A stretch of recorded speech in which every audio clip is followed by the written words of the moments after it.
बात करते हैं। प्रभु आने वाले समय को आपके हाथों में समर्पित करते हैं।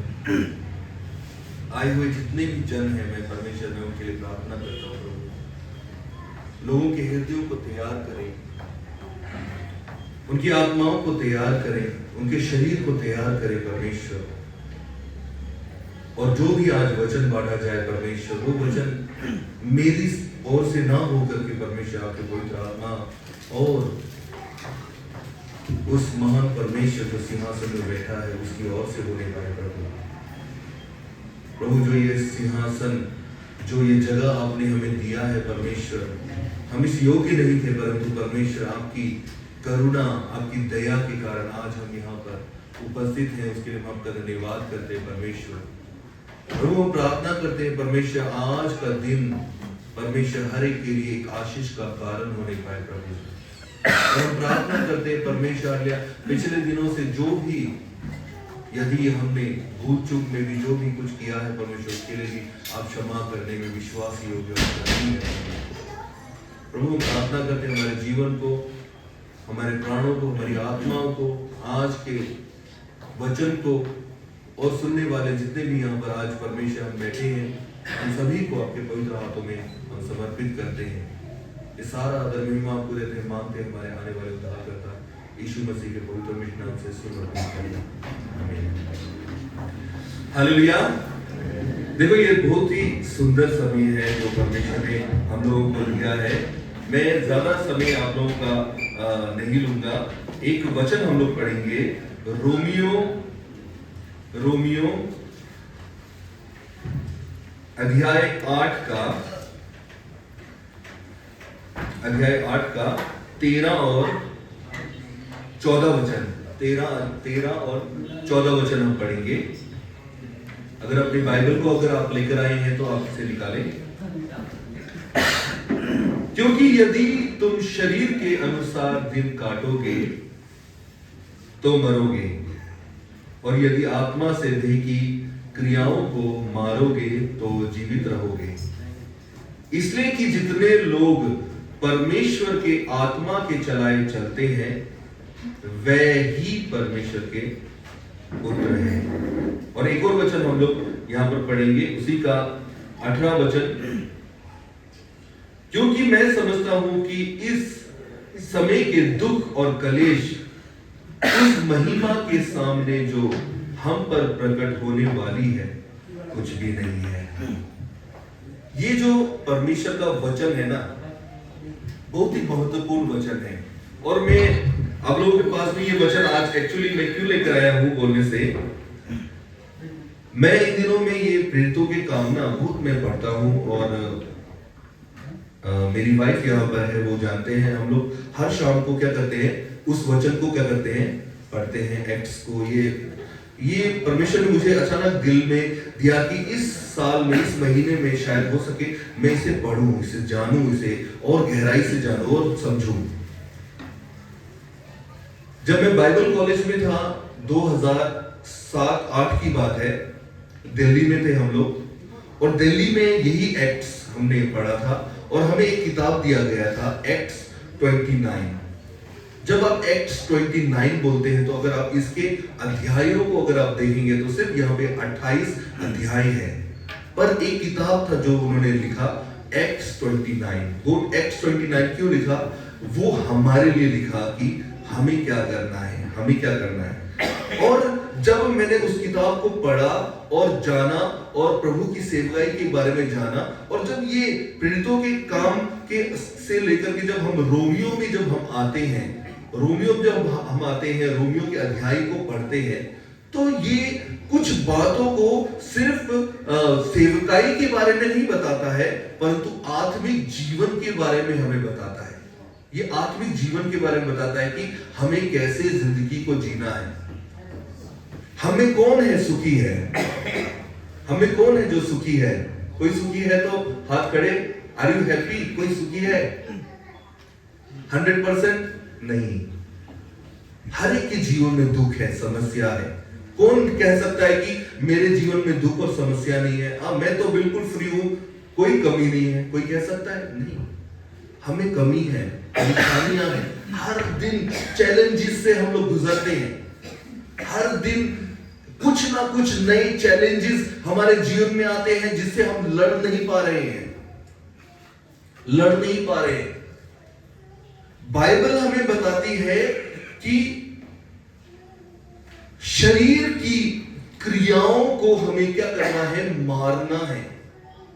शरीर की क्रियाओं को, ये क्रियाएं क्या है? ये क्रियाएं ऐसी क्या चीज है जिसे हमें मारना है? उसके बारे में हम आज कुछ बातों को हम लोग यहां पर रखेंगे। आपने चींटी के बारे में तो देखा होगा। चींटी का एक स्टोरी मैं आपको बताना चाहता हूं। एक चींटी, एक छोटा सा चींटी के बारे में, जिसे आमतौर पे बहुत ही लोग उसको नेग्लेक्ट करते हैं। वो लोग बोलते हैं ये तो चींटी है, क्या है, अपना जगह में बनाता है, फिरता है, इधर से उठाता है, उधर से उठाता है। और चींटी हर जगह में, चाहे घर के अंदर हो, चाहे बाहर में हो, हम हर जगह देखते हैं। और छोटे से बड़े लोग चींटियों के बारे में जानते हैं। और यहाँ पर तो कुछ लाल चींटियां हैं, बहुत इतना अगर वो बाइट करे तो इतना दर्द होता है। तो ऐसे सारी चींटियों के बारे में मैं कुछ बातों को मैं बताना चाहता हूँ। आपको मालूम है, बाइबल में इसी रोमियो के अध्याय में 10 अध्याय के उसमें आप जब पढ़ेंगे तो वहां पर चींटियों के बारे में बताया गया है। ये चींटियों के बारे में बताया गया है। प्रभु का, परमेश्वर का वचन कहता है कि उन चींटियों को देखो और सीखो। अब ये सीखने वाली चीजें, कुछ बातों को मैं आप लोगों के पास रखना चाहता हूं।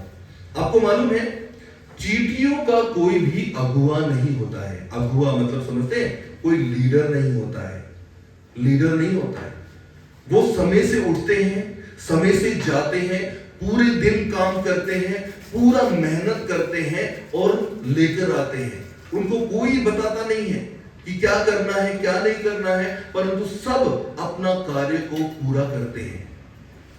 दूसरी चीज क्या आती है चींटी में? एक चीज है कि वो क्या करता है, पूरे समर में क्या करता है, मतलब नहीं, ये गर्मियों के सीजन में क्या करता है, खाने को इकट्ठा करता है। समझ रहे ना? वो खाने को इकट्ठा करता है, जगह से जो मिले वो इकट्ठा करता है और लेकर आता है। और उनमें एक खूबी है, एक चींटी जगह को देख लेती है, वो जगह को देखती है, वो जानती है कि यहाँ पर खाना है, तो वो जाकर के दूसरी चींटियों को बताती है। और वो ग्रुप में आकर करके, चाहे जितना भी भारी, उनसे कई 100 गुना, 1000 गुना भारी क्यों ना हो, पर हम एक यूनिटी को देखते हैं कि वो ये नहीं बोलते अरे ये तेरा काम है, तूने ढूंढा है तो तू जाकर के तू काम कर। नहीं, एक यूनिटी के तौर पे, बिना लीडरशिप के तौर पे चींटियां झुंड में आकर करके उस सामान को उठा कर करके लेकर आती है।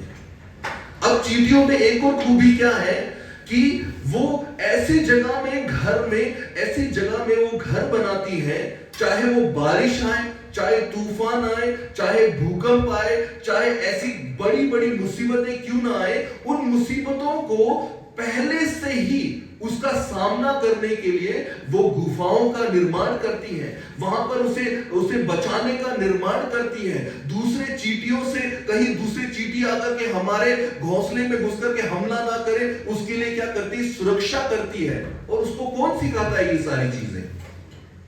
सोचिए, दुनिया में हर प्रकार के जानवर हैं, और हम जानते हैं कि सब में अपना अपना एक टैलेंट है, एक बुद्धि है, ज्ञान है।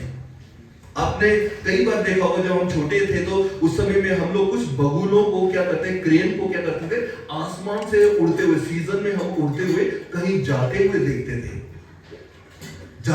हैं। और कभी कभी वो लोग क्या करते हैं, खेती में आते हैं। और हम लोग यहाँ, हम खासतौर पे हमारे ट्राइबल में क्या होता था, हमको लगता था कि काश हम पकड़ सकते, इसको पकड़ सकते, है ना, एक मेंटालिटी। परंतु कभी ये सोचा कि एक जगह से वो उड़ करके एक स्थान में कैसे जाते हैं, क्या प्रोसेस है? और ये नहीं कि अभी से शुरू है, ये तब से लेकर के ये शुरू है, ये प्रोसेस है कि हर साल में वो लोग उड़ते हैं, हर एक जानवर का अलग अलग नीति है और उनका वो बखूबी उसको तय करते हैं। उनमें भी एक रूल रेगुलेशन होता है कि उस रेगुलेशन को वो लोग तोड़ते नहीं है।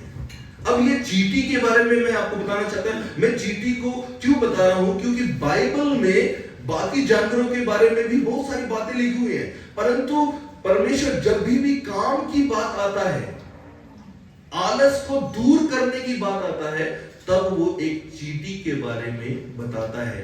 बोलता है आलसी मनुष्य, जाके चींटी को देख और सीख कि वो क्या मेहनत करती है।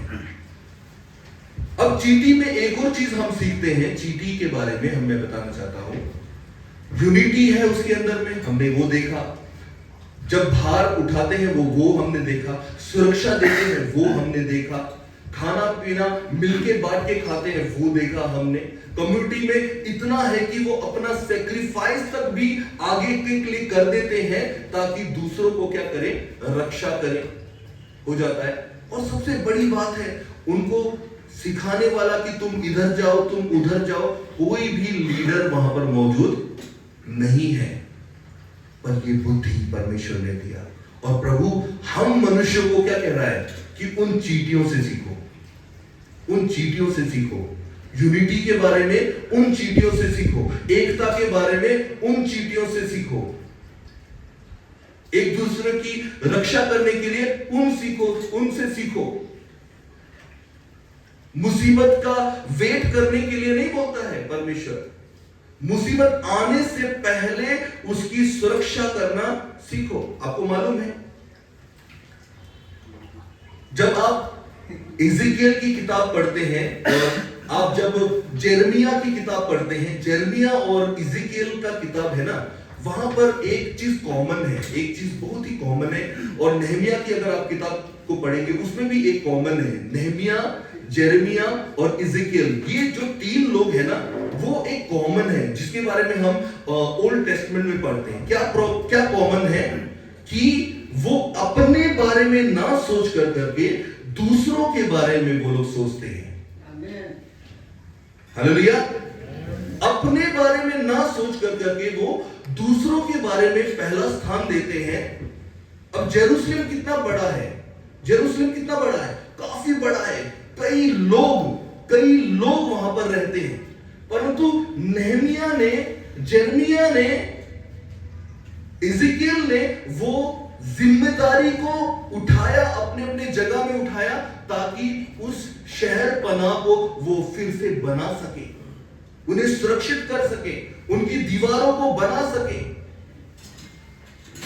तो हम मनुष्यों को आज की जनरेशन में क्या नहीं करना पड़ेगा, हमें आज जानने की जरूरत है। हम कौन हैं, हमें जानने की जरूरत है।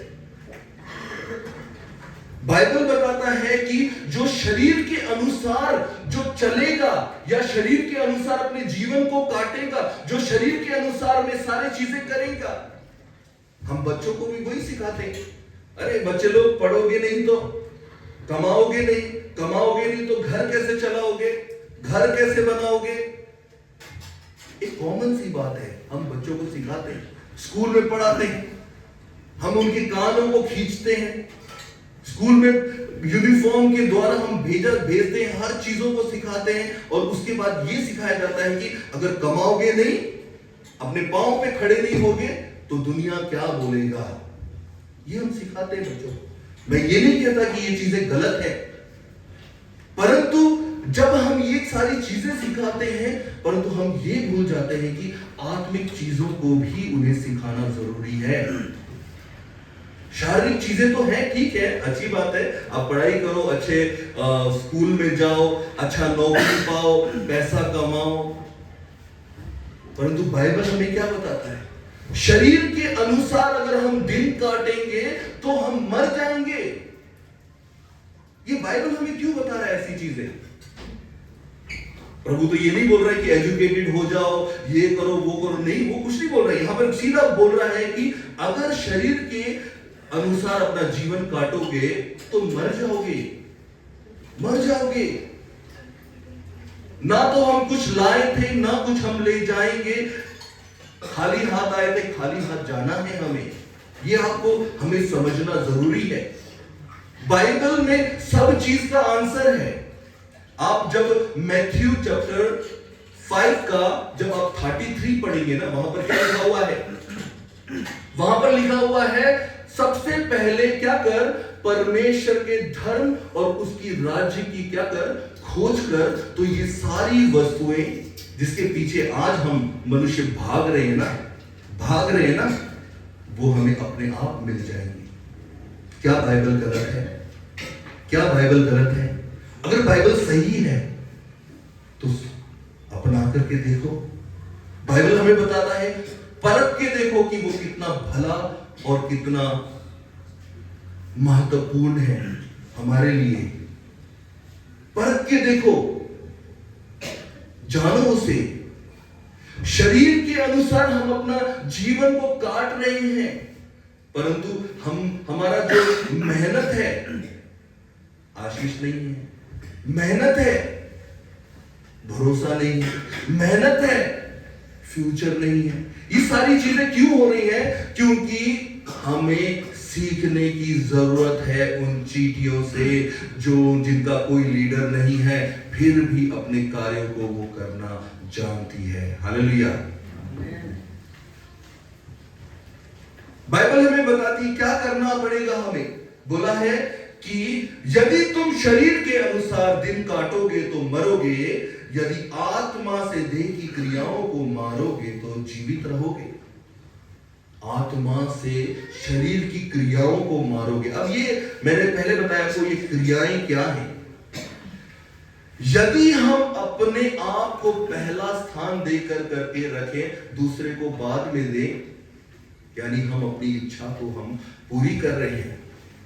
आपको मालूम है हन्ना के बारे में हमने सुना होगा। हन्ना के बारे में बाइबल में जिसने बाइबल पढ़ा है वो जानते हैं। हन्ना एक स्त्री, जब एली याजक जो यरूशलेम में क्या था, वो महायाजक था, वो क्या करता, कार्य करता था। उस समय में हन्ना जाकर करके क्या कर रही है, प्रार्थना कर रही है। और प्रार्थना भी ऐसा नहीं कि नॉर्मल प्रार्थना, रो कर करके फास्टिंग के साथ में रो कर करके वो प्रार्थना कर रही है। उसकी हालत इतनी खराब हो गई, वो इतनी देर से बोलती जा रही है कि इतना हालत उसका खराब हो गया कि वो उसको चक्कर आ रहे हैं, बातें ठीक से मुंह से निकल नहीं रहा है। याजकों ने आकर के देखा, अरे इसने तो कहीं नशा तो नहीं किया है। तो उसने बोला कि नहीं, मैंने नशा नहीं किया है, मैं परमेश्वर की आत्मा में अभी क्या कर रही हूं, प्रार्थना कर रही हूं। और क्या था उसका प्रार्थना? प्रभु यदि तू मुझे पुत्र दे, वो मेरा पहला पुत्र को मैं क्या करूंगी, आपके लिए दान कर दूंगी। हम में से कितने लोग हैं अपने बेटे को दान करना चाहते हैं परमेश्वर के लिए? 10 बच्चे हैं, एक भी दान करने के लिए तैयार नहीं रहेंगे। परंतु सामुएल को परमेश्वर के हाथों में उन्होंने समर्पित कर दिया। सामुएल के हाथों में उसे समर्पित कर दिया। हन्ना ने प्रार्थना किया कि जो मेरा पहला बच्चा होगा वो मैं क्या करूंगा, उसे परमेश्वर के हाथों में समर्पित करूंगा। और आपको मालूम है क्या हुआ उसके बाद में? जब वो सिर्फ 5 साल का था, परमेश्वर ने उसे बुलाया, बोला सामुएल।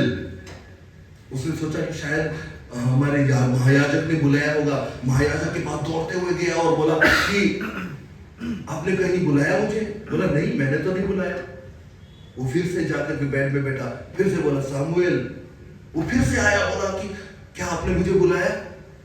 बोला नहीं, मैंने तो नहीं बुलाया।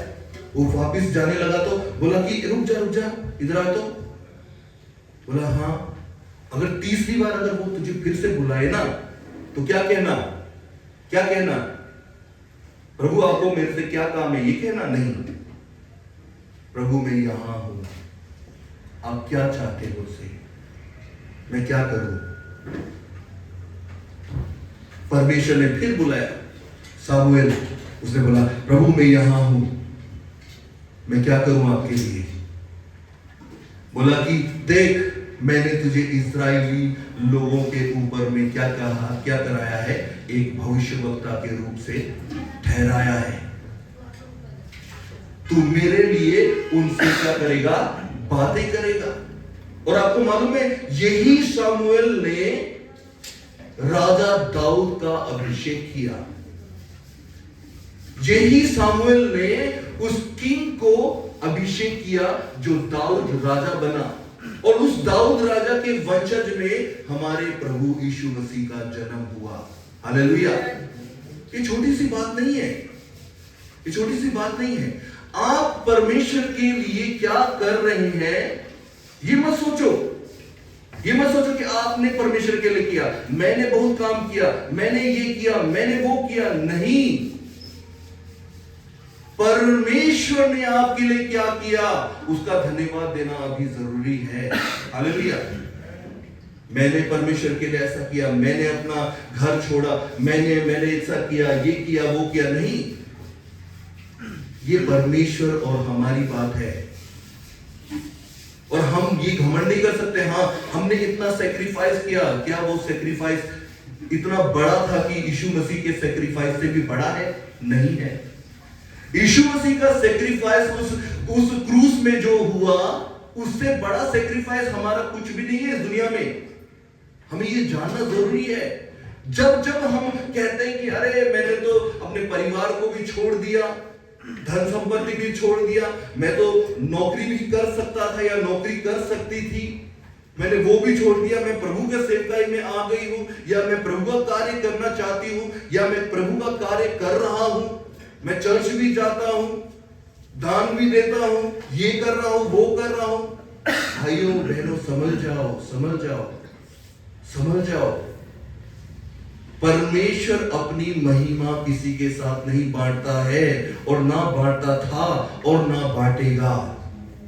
हमें जानने की जरूरत है, परमेश्वर ने हमें बुलाया है, हमें परमेश्वर का धन्यवाद करना बहुत जरूरी है। आत्मा के अनुसार अगर हम अपने जीवन को नहीं काट रहे हैं तो हम मरेंगे। बाइबल हमें बताता है इस बात को। और मैं एक और बात को आपके सामने रखना चाहता हूं। यहां क्या कहा है कि इसलिए कि जितने लोग परमेश्वर के आत्मा के चलाए चलते हैं वे ही परमेश्वर के पुत्र हैं। ध्यान से सुनिए, यहां पर यह नहीं कहा है कि वो भी परमेश्वर के पुत्र हैं जो आत्मा के अनुसार चलाए जाते हैं, और वो लोग भी पुत्र हैं जो आत्मा के अनुसार नहीं चलाए जाते हैं। नहीं, यहां पर बोला हुआ है कि जो आत्मा के अनुसार चलाए जाते हैं वो ही, केवल वो ही परमेश्वर के पुत्र हैं। यानी अगर आज हम कहते हैं कि हम क्रिश्चियन हैं, आज जांचने की जरूरत है। हम अपने आप को जांचें। मम्मी पापा के द्वारा हम क्रिश्चियन में आ चुके हैं, हम क्रिश्चियन नहीं कहलाते। मम्मी पापा दान पुण्य करते हैं, उनके घर में हम पैदा हो गए और हमें विरासत में हमें मिल गया, ऐसा नहीं होता। यहां पर क्रिश्चियनिटी का मतलब ही है कि हम उस यीशु मसीह के साथ में हमारा पर्सनल रिलेशनशिप क्या है। आपके मम्मी का शायद हो सकता है रिलेशनशिप परमेश्वर के साथ बहुत अच्छा हो सकता है, आपके पापा का रिलेशनशिप बहुत अच्छा हो सकता है, परंतु क्या आपका रिलेशनशिप उस परमेश्वर के साथ है या नहीं, आज जानने की बहुत जरूरत है हमें। इस कलीसिया में हमें और बढ़ के जानने की जरूरत है, क्योंकि भाइयों और बहनों मैं आपको बताना चाहता हूं, रेवलेशन 16 अध्याय का जब आप पढ़ते हैं, प्रभु ने कहा कि फरात नदी, जिसे यूफ्रेट्स नदी कहा जाता है, रिवर कहा जाता है, जिसे परमेश्वर ने अदन की वाटिका के टाइम में लगाया था, भविष्यवाणी हुई थी, सूख जाएगा। 2023 के फरवरी में वो सूख चुका है। आज देश देश लड़ाई कर रहा है, जाति जाति लड़ाई कर रहे हैं, मिसाइलें चल रही हैं, लोग मर रहे हैं। कल आपको मालूम है अभी इंडिया में क्या हो रहा है, महाराष्ट्र में आपको सिलेंडर गैस नहीं मिलेगा, ब्लैक में लेना पड़ रहा है, सप्लाई बंद हो चुका है। इसका इफेक्ट आने वाले समय में हमारे इस जगह में मणिपुर में क्या होने वाला है उसको जाने। जो लोग लकड़ी से खाना बनाते हैं वो लोग तो जैसे तैसे निकाल देंगे, जो लोग सिलेंडर से घर में खाना बनाते हैं उनका क्या होगा? सोचिए, पेट्रोल का दाम इतना हाई में चले जाएगा, खाने पीने का सामान इतना महंगा हो जाएगा, महामारी आने वाला है, समय निकट है, जानिए इस चीज को। और ये सारी चीजें भविष्यवाणी यीशु मसीह ने 2000 साल पहले कर दिया था। देश देश लड़ाई करेगा, देश देश लड़ाई हो रहा है, जाति जाति लड़ाई करेगा, जाति जाति लड़ाई हो रहा है। तुम भूकंप देखोगे कि भूकंप हो रहा है, ये सारी चीजें हो रही हैं। और ये सारी चीजें ऐसे ही नहीं है। अगर हम क्रिश्चियन हैं, हम परमेश्वर के बेटे हैं, हम तो कहते हैं, परंतु हम आत्मा के अनुसार सुनते हैं, चलते नहीं है, तो यानी अभी भी आपका नाम जीवन की पुस्तिका में नहीं है। इसको जानिए, इस बात को। हम कितना अच्छा काम करते हैं, उससे खुश नहीं होना है। दुष्ट आत्मा को निकालते हैं, उससे खुश नहीं होना है। हम अच्छा गीत गाते हैं, उससे खुश नहीं होना है। चर्च में आते हैं, उससे खुश नहीं होना है। हमारा परिवार ने बपतिस्मा ले लिया है, उससे खुश नहीं होना है। परंतु इस बात से खुश होना है कि हमारे नाम जीवन की पुस्तिका में लिखे हुए हैं। हालेलुया। ये बहुत इंपॉर्टेंट है, ये चीजें जानना बहुत जरूरी है। शायद हो सकता है चर्च में आपका नाम बहुत बड़ा हो, चर्च में आपका वो उस लिस्ट में हो कि हाँ ये बेटा तो बिल्कुल चर्च में आता है, हर चीज में कार्य करता है, हर चीज में आगे बढ़ा हुआ है। परंतु क्या चर्च में नाम लिखाने वाला आदमी का नाम उस जीवन की पुस्तिका में है या नहीं है, वो जानना जरूरी है। हालेलुया। जो आत्मा के अनुसार चलता है वो ही केवल परमेश्वर के पुत्र हैं, दूसरा कोई नहीं है। इसको जान ले। और ये थोड़ी कड़ी शिक्षा है, सुनना नहीं चाहते मनुष्य सुनना नहीं चाहेगा। अगर मैं बोलूं हाँ आपके लिए तो परमेश्वर ने आशीष दिया हुआ है, घर में खूब सारा पैसा भी आएगा, आप प्रार्थना करो पैसा धन दौलत आएगा, तो सब सुनना चाहते हैं। क्या फायदा होगा सुनना चाहते शारीरिक में, परंतु आत्मा में जब बात आता है ना, कड़वा है। दवाई हमेशा कड़वी होती है, परंतु उसी से इलाज होता है। कड़वा है, थोड़ा कड़वा है, पर हम इस सच्चाई को जाने। ऐसा ना हो जाए कि जब इस संसार को हम इस त्याग दें, इस संसार को हम लोग छोड़ दें, इस संसार से हम चले जाएं और प्रभु के सामने जाएंगे, ओ मैंने तो चर्च में भी इतना गाना गाया था, मैं चर्च में जाती थी, बाइबल भी पढ़ती थी, मैं तो सब चीज किया था, प्रभु आज तो मेरा नाम सचमुच में होगा वहां पर। और प्रभु बोले कि हे दुष्ट, मैंने तुझे नहीं जाना। चर्च तुझे जानता था, पास्टर तुझे जानते थे, मिशनरीज तुझे जानते थे, यहाँ के लीडर्स लोग तुझे जानते थे, तेरे स्कूल के लोग जानते थे, तेरे दोस्त लोग जानते थे, परंतु मैंने तुझे कभी नहीं जाना। तू कहां था? सवेरे की प्रार्थना में तू कहां था? जब मैंने तुझसे सेक्रीफाइस मांगा तू कहां था? प्रभु मुझे एक और मौका दे दो। बेटा समय चला गया, समय चला गया, मैं कुछ नहीं कर सकता। अभी आप रो, दांत पीसो, चिल्लाओ, अरे मेरे मम्मी को मैं बुलाती हूं, मेरे मम्मी को तो सुन लो, मेरे पापा को तो सुन लो, मेरे दादू का तो सुन लो, मेरे दादा तो क्रिश्चियन थे, इतना अच्छा से करते थे, उनका तो सुन लो, उसकी वजह से कम थोड़ा सा तो चांस दे दो। बोलेगा नहीं बेटा, नहीं हो सकता। मैं तुझसे प्रेम करता हूं, पहले भी करता आ रहा था, तेरे लिए मैंने अपने आप का जान दिया, तेरे लिए मैं सूली पर चढ़ा, तेरे लिए मैंने थप्पड़ खाए, तेरे लिए मैंने घूसे खाए, तेरे लिए मैंने थूक सहा, मेरे शरीर में कोड़े पड़े, तेरे लिए पड़े।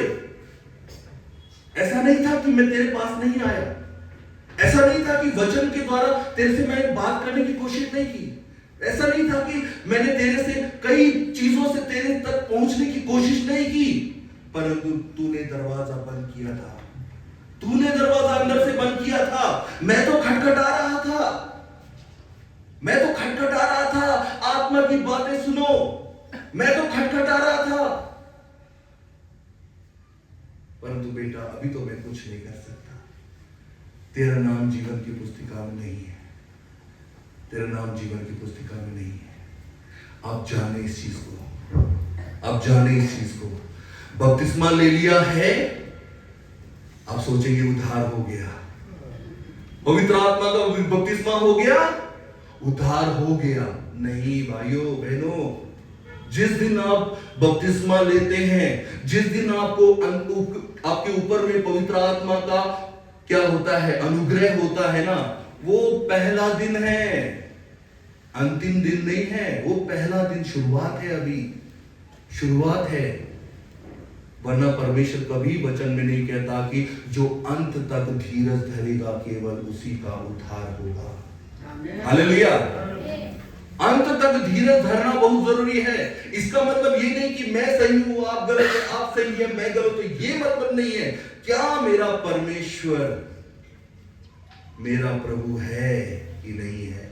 क्या मेरा प्रभु वो मेरे नाम को जानता है कि नहीं है, कि नहीं है?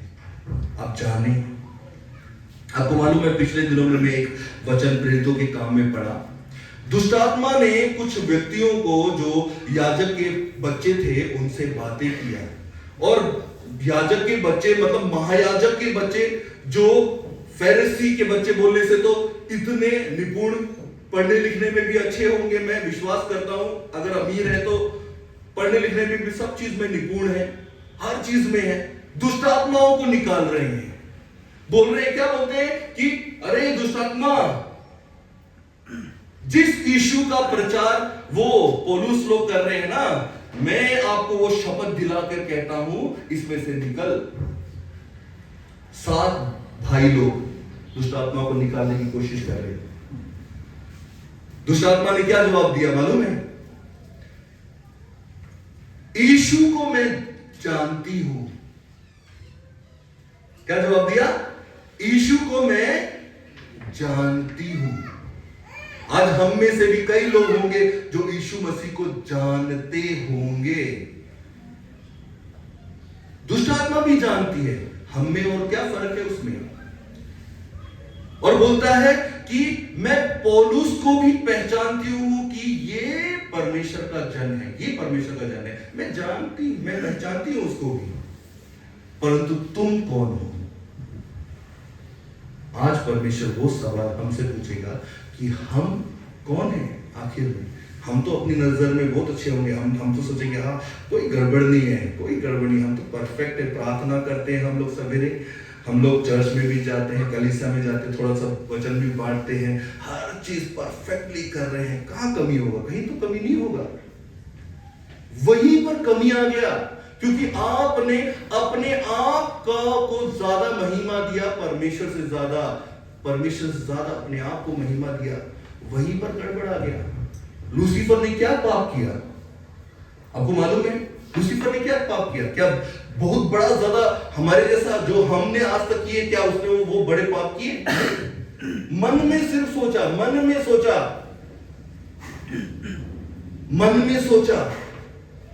परमेश्वर ने मुझे ऐसा बनाया, सब लोग मेरी तारीफ करते हैं, वर्शिप लीडर हूं मैं, परमेश्वर से के सिंहासन में हर एक फैसले में मैं परमेश्वर के साथ रहा हूं, तो महिमा में भी क्यों ना हूं, उसके महिमा में भी क्यों ना हूं। जब ये वर्ड जब उसके मन में आ गया कि वो महिमा जो परमेश्वर लेता है, उस महिमा का भाग क्या मेरे पास में भी नहीं होना चाहिए? जब ये बातें आ गई ना, जब परमेश्वर ने देखा कि उसका मन परमेश्वर के लिए अलग हो चुका है, परमेश्वर से अलग हो चुका है, वो दुष्ट आत्मा, वो शैतान बन गया। ऐसा नहीं कि उसने रिपेंट नहीं किया, रिपेंट किया, उसने यीशु मसीह से बातें किया, फिर से बातें किया कि मैं तैयार हूं, मैं माफी मांगने के लिए भी तैयार हूं, मुझे पता चल गया है कि मैंने गलती किया है, मैं वापस आना चाहता हूं और वो पोजीशन को मैं फिर से हासिल करना चाहता हूं, वर्शिप लीडर का जो पोजीशन है वो मुझे फिर से दे दो, मैं वैसे ही काम करूंगा। पर प्रभु ने वो मौका उन लोगों को नहीं दिया, परंतु हम मनुष्यों को वो मौका बार बार दे रहा है। आपको मालूम है, मैं आपको फिर से रिपीट कराना चाहता हूं, परमेश्वर ने जगत को अपने शब्दों से बनाया, परंतु मनुष्यों को परमेश्वर ने अपनी स्वरूप और अपनी समानता में उस धूल मिट्टी से बनाया और हमारे नथनों में उस जीवन का सांस फूंक दिया और आदम जीवित मनुष्य बन गया। इसीलिए हमारे अंदर में परमेश्वर का अंश है। हालेलुया। वो परमेश्वर का अंश हमारे अंदर में है। बाइबल हमें बताती है कि आत्मा को ना बुझाओ, आत्मा को ना बुझाओ। ये हमारे ऊपर है कि हम आत्मा को बुझाएं या ना बुझाएं। कहीं ऐसा ना हो गया कि हमारे अंदर की आत्मा बुझी हुई है, बाहर से तो बहुत ही चकाचौंध है। जिस प्रकार से यीशु मसीह कहता है, हे फरीसी लोगों, तुम बाहर से तो बहुत अच्छे हो, बाहर से सफाई तो बहुत अच्छा सा किया हुआ है, परंतु अंदर का चीज मांझा नहीं है, अंदर का चीज सफाई नहीं है। शायद हो सकता है हम लोग कितने ही काम किया हो, ये मतलब नहीं है। आपको मालूम है, मैं एक छोटा सा स्टोरी बता करके मैं समाप्त करना चाहता हूं। शाऊल के बारे में, द किंग ऑफ शाऊल, जिसे मनुष्यों ने किंग के तौर पे लिया। आपको मालूम है उस समय में कोई राजा नहीं था, इजराइल में कोई राजा नहीं है। कौन राजा था? एक परमेश्वर राजा था, और उसको बात करने, लोगों तक बात पहुंचाने वाला कौन था? वो एक था, शमूएल था। कई लोग उसके पास, शमूएल के पास गए, बोला, शमूएल, हम जानते हैं कि आप बुजुर्ग हो चुके हैं, आपके बच्चे एक भी निपुण नहीं है आपकी जगह ले। अगर आज कल आपको कुछ हो जाता है तो आपकी जगह लेने वाला एक भी व्यक्ति नहीं है। कम से कम हम में से कोई आप चुनो, और परमेश्वर चुने, हम में से कोई एक व्यक्ति क्या हो, राजा बने, जो हमें रूल करे, जो हमें सिखाए, हम उसको दुख तकलीफ को उसके पास लेकर आए। और ये सिर्फ वहीं पर नहीं हुआ था। आपको मालूम है मूसा के समय में भी सेम कंडीशन, जब एरोन के साथ में भी यही हुआ था। उन्होंने जब देखा कि अभी मूसा नहीं है, अभी एरोन भी वो निपुण नहीं है, जोशुआ भी निपुण नहीं है, मरियम भी निपुण नहीं है, कोई भी नहीं है उनको लीड करने वाला, उनको चाहिए एक चीज चाहिए। वो क्या चाहिए? वो मूर्ति चाहिए, वो मूर्ति चाहिए, बाल देवता की वो मूर्ति चाहिए जिसके वो लोग पीछे जाएंगे। सेम कंडीशन उन्होंने वही इज़राइल के समय में, जब शाऊल जब राजा बना, वही कंडीशन उन्होंने रखा। वो परमेश्वर को भूल गए। उन्होंने ये नहीं सोचा कि शमूएल को किसने वहां पर नियुक्त किया, वो भूल गए। परमेश्वर से ज्यादा उन्होंने मनुष्यों पर विश्वास किया, उसे राजा बना दिया। आपको मालूम है क्या हुआ? परमेश्वर ने आज्ञा दिया कि युद्ध करना है, युद्ध करो। युद्ध किया और बोला कि अगाग की जो टीम है उनके पूरे वंशज को खत्म करना है, उनकी कोई भी चीज वस्तु नहीं लेनी है, वहां की कोई भी चीज यहां नहीं आनी चाहिए। परंतु क्या किया उन्होंने? सारे लूट को इस्राएल लोगों में बांट दिया, सारे लूट को इस्राएल लोगों में बांट दिया और सारी चीजों को ला करके अपने उस जगह में रख दिया। जब शमूएल वहां पर आया, शमूएल जब बोलने लगा, तब राजा घबरा गया। उसे मालूम था मैंने गलती किया है। अभी ये बात को अब सबके सामने अगर मेरे को डांटेगा, एक राजा के तौर पे डांटेगा, तो मेरा इज्जत क्या रह जाएगा। शमूएल को बोला यहां मत बोलो, सामने रूम में चलते हैं, रूम में मेरे से बात करो। रूम में गए, बातें होनी शुरू हो गई। बोला हे शमूएल, आपके आने का कारण क्या है, अभी बताएं। बोला हे शाऊल, क्या परमेश्वर ने नहीं कहा था, जो आज्ञा दिया था, नहीं कहा था कि कुछ चीज को नहीं बख्शना, तो तूने ऐसा क्यों किया? बोला नहीं, सामान क्या है? बोला मैं क्यों उन बकरों की आवाज सुनता हूं, उन जानवरों की आवाज क्यों मेरे कानों में सुनाई दे रही है?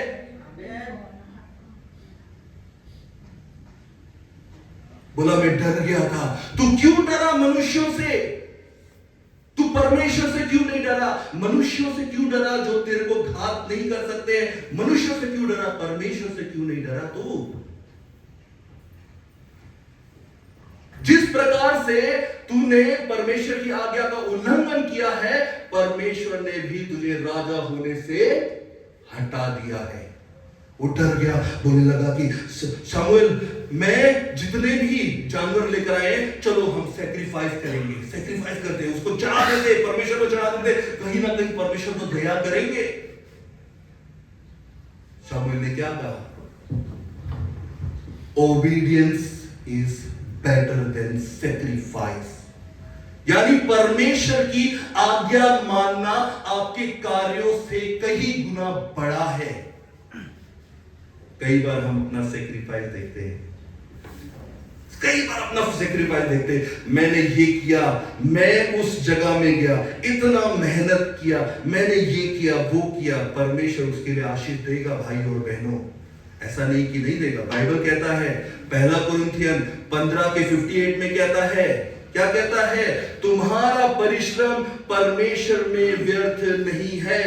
परमेश्वर देगा, आशीष देगा, परंतु यहां पर बात आता है कि आपके सैक्रिफाइस को परमेश्वर नहीं चाहता।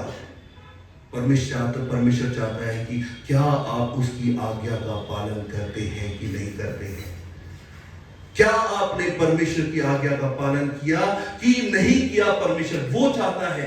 आपका सैक्रिफाइस नहीं देख रहा है, अरे मैं तो हिंदू में से क्रिश्चियन आ गया, देखो मेरा परिवार में को मैंने छोड़ दिया, कितना तकलीफ आया, कितना परेशानी आया, अच्छा नौकरी था, अच्छा नौकरी भी छोड़ करके आ गया, ये किया, वो किया, वो किया, ये किया, वो किया। एक लिस्ट है हमारे पास, पर परमेश्वर का महिमा है? नहीं है। यूहन्ना के 15:16 में परमेश्वर का वचन कहता है, तुमने परमेश्वर को नहीं चुना, परंतु परमेश्वर ने तुम्हें चुना है। हमें ये याद रखना है, हम अपनी मर्जी से परमेश्वर के पास नहीं आए हैं, परमेश्वर ने हमें चुना है, इसलिए हम आज यहां पर उसकी आराधना, उसकी प्रार्थना कर रहे हैं। हम ये सोचेंगे, हाँ ये तो मेरी वजह से है, मैं जितना सैक्रिफाइस किया था इस वजह से मैं यहां आया हूं। नहीं भाइयों और बहनों, हम उस वजह से नहीं आए हैं। परमेश्वर की दया, उसकी करुणा, उसका सैक्रिफाइस, उसका दिल हमसे प्यार करता है, इसीलिए वो इस धरती पर आया। 4 BC में यहां रहा, मनुष्य के बीच में रहा, उस स्वर्ग की बारे में बताया, चेलों को बनाया, मुर्दों को जिंदा किया, लंगड़ों को चलाया, अंधों को आंखें दिया, हर चीज किया, और जाकर के एक मेमने के समान अपना बलिदान दे दिया। हालेलुया।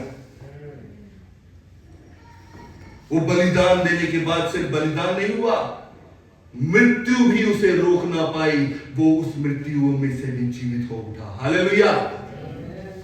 और आज वो स्वर्ग में है और वो वापस आने वाला है, आखिरी नरसिंगा फूका जाने वाला है। मेरा यीशु, तेरा यीशु आने वाला है और उसके हाथों में हर एक मनुष्य का न्याय होगा। आज हम जाने कि क्या हमारा नाम उस जीवन की पुस्तिका में है या नहीं है। आज जाने, अगर नहीं है आज रिपेंट करना शुरू करें। मैं नहीं जानता आप कितने साल से क्रिश्चियन हैं, परमेश्वर की जगह में अगर नाम नहीं है तो सब व्यर्थ है। आपको मालूम है, मोनिका, ऐसे ही हम लोग घर में बात कर रहे थे, उस समय हमारा न्यूली अभी मैरिड हुआ था। मोनिका मैं सुन रहा था और मैंने एक वीडियो ऐसे ही बनाया था। उसने एक बात को बोला, मुझे अभी याद आ रहा है। उसने बोला, संजू, परमेश्वर ने मेरे मन में बात डाला है, मैं आपको बताती हूं। सोचिए, हमने पूरी लाइफ कितना स्ट्रगल किया, कितना मेहनत किया, मिनिस्ट्री के लिए क्या नहीं किया, और सोचिए अगर अंत में अगर हमें नरक जाना पड़े अगर अंत में नरक जाना पड़े तो ये जितना मेहनत है तो वेस्ट हो गया ना। उससे अच्छा तो है कि अंबानी की तरह, बड़े बड़े अमीर लोगों की तरह इस दुनिया में इस दुनिया को स्वर्ग बनाकर रहो और अंत में क्या होगा, नरक में रहो। यहां पर भी नरक में है, वहां पर भी नरक में है, यहां भी दुख सह रहे हैं, वहां पर भी दुख सह रहे हैं। उससे अच्छा यहां सुख सह लो, वहां दुख सह लो। पर परमेश्वर का वचन कहता है कि वही लोग होंगे मेरे बेटे बेटियां जो आत्मा के अनुसार अपना जीवन व्यतीत करते हैं, उसके अनुसार चलते हैं, सुनते नहीं है। आप कितना सुन रहे हैं, परमेश्वर उसमें ध्यान नहीं देता। आप उसकी आज्ञाओं का पालन करते हैं या नहीं है, वो परमेश्वर ध्यान देता है। उसे जानना जरूरी है। एक वचन जो मैंने लास्ट में पढ़ा था, मैं वो बोल करके समाप्त करना चाहता हूं। उसका मैं ट्रांसलेट नहीं करूंगा, आप ट्रांसलेट करना। क्योंकि मैं समझता हूं कि इस समय के दुख और कलेश उस महिमा के सामने जो हम पर प्रकट होने वाली कुछ भी नहीं है। हालेलुया। जो हम आज दुख सह रहे हैं ना, उस महिमा के सामने कुछ भी नहीं है, कुछ भी नहीं है। मैं आपको बताना चाहता हूं, हमारे साथ तो कुछ भी नहीं हुआ यहां पर। पुराने समय में इजराइल लोगों में जब यहूदी लोगों को, यीशु मसीह के चेले लोगों को कैसे मारते थे, अगर उसकी कहानियां मैं अगर बताना शुरू करूंगा तो रात हो जाएगा। सैक्रिफाइस किया है लोगों ने, परंतु वो सैक्रिफाइस को ये नहीं बोल के सैक्रिफाइस किया कि प्रभु देख मैंने आपके लिए सैक्रिफाइस किया। नहीं, प्रभु मैं मर रहा हूं, ये आत्मा के हाथ में मैं देता हूं, मैं अपना काम को पूरा कर करके आ रहा हूं, मैं आ रहा हूं आपके पास। जानिए इसे जानिए। और ये बहुत गंभीर है और ये बहुत सीरियस मैटर है। क्रिश्चियनिटी होने का कोई फायदा नहीं है अगर हमारा जीवन की पुस्तिका में हमारा नाम नहीं है तो। क्रिश्चियनिटी होने का कोई भी मतलब नहीं, हम बपतिस्मा लेने का कोई मतलब नहीं रह जाएगा। पवित्र आत्मा का बपतिस्मा भी हो गया, पवित्र आत्मा भी मिल गया, सब चीज हो गया, सब चीज है, परफेक्टली चल रहा है, परंतु सिर्फ एक गलती के कारण, सिर्फ एक गलती के कारण, वो क्या है? Self pride. आपने परमेश्वर को वो महिमा नहीं दिया, वो महिमा परमेश्वर को नहीं दिया। वहां पर शायद हो सकता है हम गिर जाए और जीवन की पुस्तिका में से भी नाम कटेगा और वो जीवन का पेड़ का फल भी हमको नहीं मिलने वाला। इसलिए जाने, सुधर जाएं, आत्मा के अनुसार चले, अपने जीवन को बिताएं और उसके अनुसार में अपने जीवन की कटनी काटें। तब परमेश्वर के राज्य में हम प्रवेश करेंगे, तब हम परमेश्वर के पुत्र कहलाएंगे, यहाँ पर भी और वहां पर भी। परमेश्वर छोटे शेयरिंग के द्वारा हम सभी को आशीष दे। आइए हम प्रार्थना में जाएं, अपनी आंखें बंद करें, हम प्रार्थना में जाएंगे। Hallelujah, hallelujah, hallelujah. सर्वशक्तिमान अनुग्रहशाली पिता, पवित्र और महान परमेश्वर, आपके नाम की महिमा, आपके नाम की स्तुति हो प्रभु। Hallelujah, hallelujah, hallelujah. रकम दे, रकम दे प्रभु। आज जब हम यहाँ इस GFI की कलीसिया आज आई है परमेश्वर, हम अपने जीवन को आपके हाथों में समर्पित कर दें। ये मेरा सैक्रिफाइस नहीं है, ये मेरा काम नहीं है कि मैंने कितना काम करके बैठा हूं, नहीं, ये परमेश्वर सब आपकी महिमा के लिए है परमेश्वर। प्रभु आपका वचन कहता है मेरा जीना मसीह और मर जाना लाभ है परमेश्वर। हालेलुया। प्रभु आप हमारे जीवन में कार्य करें परमेश्वर। मैं प्रार्थना करता हूँ हमारे भाइयों के लिए, हमारी बहनों के लिए मैं प्रार्थना करता हूँ परमेश्वर, उनके जीवन में आप आशीष देना। और जो लोग भी इसे आज देख रहे हैं परमेश्वर, मैं उन लोगों के लिए भी प्रार्थना करता हूँ परमेश्वर, उन्हें आप आशीष देना। वो जहाँ पर भी है आप पवित्र आत्मा उन्हें आशीष देना परमेश्वर। हालेलुया। आपकी उपस्थिति उनके जीवन में होने के लिए पाए परमेश्वर, आपका पवित्र आत्मा पूरी सामर्थ्य रूप से उन्हें आशीष देने पाए परमेश्वर। आने वाले समय को, आने वाले वक्त को आपके हाथों में समर्पित करते हैं, मांगते हैं हमारे आने वाले उद्धारकर्ता प्रभु यीशु मसीह के पवित्र नाम से सुन और ग्रहण करेंगे। आमीन।